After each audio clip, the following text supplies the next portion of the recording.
Well, then who did create the heavens and the earth? Why do you use the word who? You see, you immediately beg the question by using the word who. Well, then how did it get created? Well, by a very slow process. Well, how did it start? Nobody knows how it started.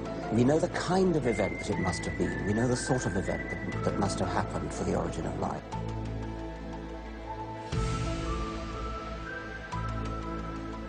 What was that? It was the origin of the first self-replicating molecule. Right, and how did that happen?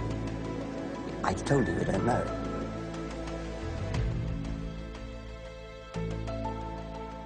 So you have no idea how it started? No, nor has anybody. Nor has anyone else. What do you think is the possibility that intelligent design might turn out to be the answer to some issues in genetics or in evolution? It could come about in the following way. It could be that at some earlier time,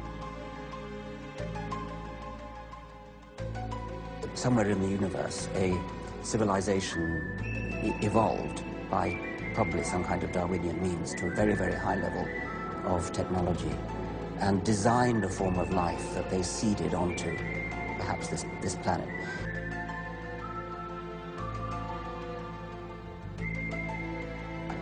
Now, that is a possibility and an intriguing possibility, and I suppose it's possible that you might find evidence for that if you look at the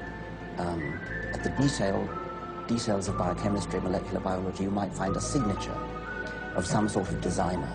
Wait a second.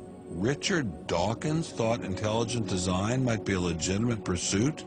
And that designer could well be a higher intelligence from elsewhere in the universe. Well, but that higher intelligence would itself have had to have come about by some explicable or ultimately explicable process. It couldn't have just jumped into existence spontaneously. That's the point. So Professor Dawkins was not against intelligent design, just certain types of designers, such as God. So the Hebrew God, the God of the Old Testament, he doesn't exist in your view?